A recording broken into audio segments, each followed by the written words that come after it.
Russia America మధ్య ముగిసిన కీలక అణ్వస్త్ర ఒప్పందం ద్వైపాక్షిక ఒప్పందాన్ని త్రైపాక్షికంగా మార్చే ప్లాన్లో ట్రంప్. న్యూ స్టార్ట్ అణ్వస్త్ర ఒప్పందంలో నెక్స్ట్ ఏం జరగబోతోంది?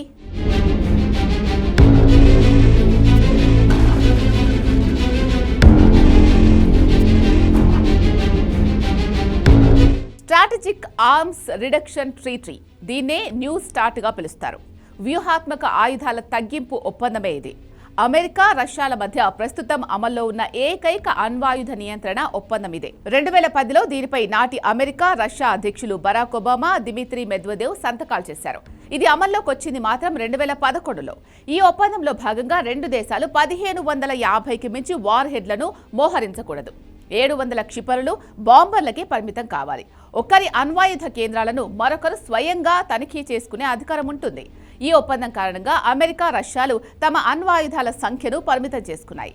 అలాంటి కీలక ఒప్పందం గడువు ఇప్పుడు ముగిసిపోయింది. నిజానికి 2021లోనే ముగిసిన ఈ ఒప్పందాన్ని మరో 5 ఏళ్ల పాటు పొడిగిస్తూ రెండు దేశాలు నిర్ణయం తీసుకున్నాయి. తాజాగా ఆ గడువు కూడా ముగిసింది. నిజానికి యుక్రెయిన్ యుద్ధం నేపథ్యంలో 2023లోనే రష్యా ఈ ఒప్పందాన్ని సస్పెండ్ చేసింది. పూర్తిగా రద్దు చేయలేదు, కానీ తనిఖీలకు అనుమతించడం లేదు. తాజాగా 2026లో ఒప్పంద పరిమితులను మరో ఏడాది పాటు స్వచ్ఛందంగా పాటిస్తామని రష్యా ఒక ప్రతిపాదన చేసింది. ఇంకేముంది, మరో ఏడాది సమయం ఉంది కదా అంటారా? అసలు కథ ఇది కాదు. అసలు సమస్య రష్యా కూడా కాదు, డ్రాగన్ కంట్రీ చైనా.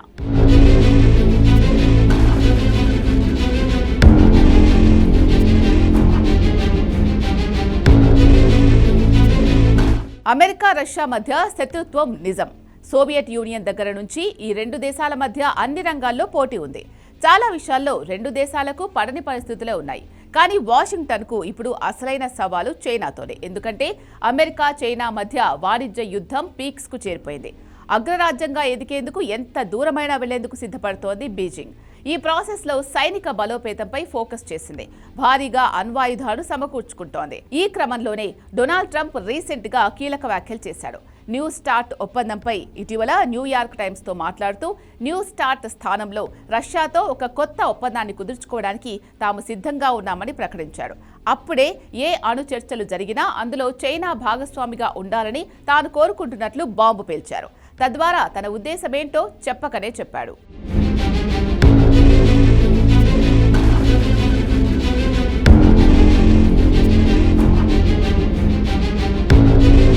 చైనాను ఎలా అయినా అణ్వాయుధాలు పెంచుకోకుండా చూడాలి అనేది ట్రంప్ ప్లాన్. అందుకే ద్వైపాక్షిక ఒప్పందంగా ఉన్న న్యూ స్టార్ట్ను త్రైపాక్షికంగా మార్చాలని భావిస్తున్నాడు. న్యూ స్టార్ట్లోకి చైనాను చేర్చడం ద్వారా ఆ దేశ అణ్వాయుధాలపై నియంత్రణ విధించాలి అనుకుంటున్నాడు. కానీ ఈ ఒప్పందంలో చేరేందుకు బీజింగ్ ఒప్పుకోవడం లేదు.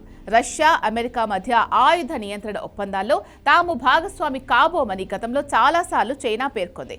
అమెరికా రష్యాలతో పోలిస్తే తమ దగ్గర ఉన్న అణ్వాస్త్రాలు చాలా తక్కువని, కాబట్టి తాము ఈ ఒప్పందంలో చేరాల్సిన అవసరం లేదని వాదిస్తోంది. రియాలిటీలో మాత్రం చైనా చాలా వేగంగా న్యూక్లియర్ వెపన్స్ తయారు చేస్తోంది. కాబట్టి భవిష్యత్తులో కేవలం రష్యాతో ఒప్పందం ఉంటే సరిపోదని అమెరికా భావిస్తోంది.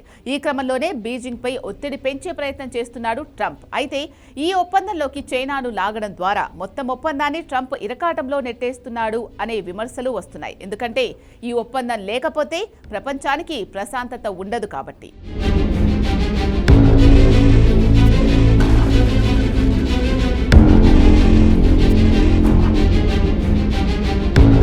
న్యూ స్టార్ట్ ఒప్పందం కారణంగా అమెరికా రష్యాలు తమ అణ్వాయుధాల సంఖ్యను పరిమితం చేసుకున్నాయి. ఇప్పుడు ఎటువంటి నిబంధనలు లేకపోవడంతో రెండు దేశాలు తమ వద్ద ఉన్న న్యూక్లియర్ వార్ హెడ్ల సంఖ్యను వేలల్లో పెంచుకునే అవకాశం ఉంటుంది. ఇది పరోక్షంగా చైనాను కూడా ప్రేరేపిస్తుంది. అమెరికా తన అణ్వాయుధాలను పెంచితే తనకు రక్షణగా చైనా కూడా తన అణు సామర్థ్యాన్ని రెట్టింపు చేస్తుంది. బీజింగ్ అసలు ప్లాన్ కూడా ఇదే. న్యూ స్టార్ట్ ఒప్పందం కింద ఒక దేశం మరో దేశం అణు కేంద్రాలను నేరుగా తనిఖీ చేసే వెసులుబాటు ఉండేది. ఒప్పందం లేకపోతే తనిఖీలు ఉండవు. కాబట్టి అవతలి దేశం ఎన్ని బాంబులు తయారు చేస్తుందో, ఎక్కడెక్కడ మోహరిస్తుందో తెలియదు. ఈ అనుమానం వల్ల చిన్న పొరపాటు జరిగినా అది న్యూక్లియర్ వార్కు దారితీసే ప్రమాదం ఉంటుంది. ఇలా చెప్పుకుంటూ పోతే న్యూ స్టార్ట్ డీల్ లేకపోవడం ప్రపంచానికి చిన్న ముప్పు కాదు. సింపుల్గా చెప్పాలంటే న్యూ స్టార్ట్ ఒప్పందం లేకపోవడం అంటే కళ్లకు గంతలు కట్టుకొని ప్రయాణించడంతో సమానం. ఎప్పుడు ఎవరిని ఢీకొంటామో తెలియని పరిస్థితి.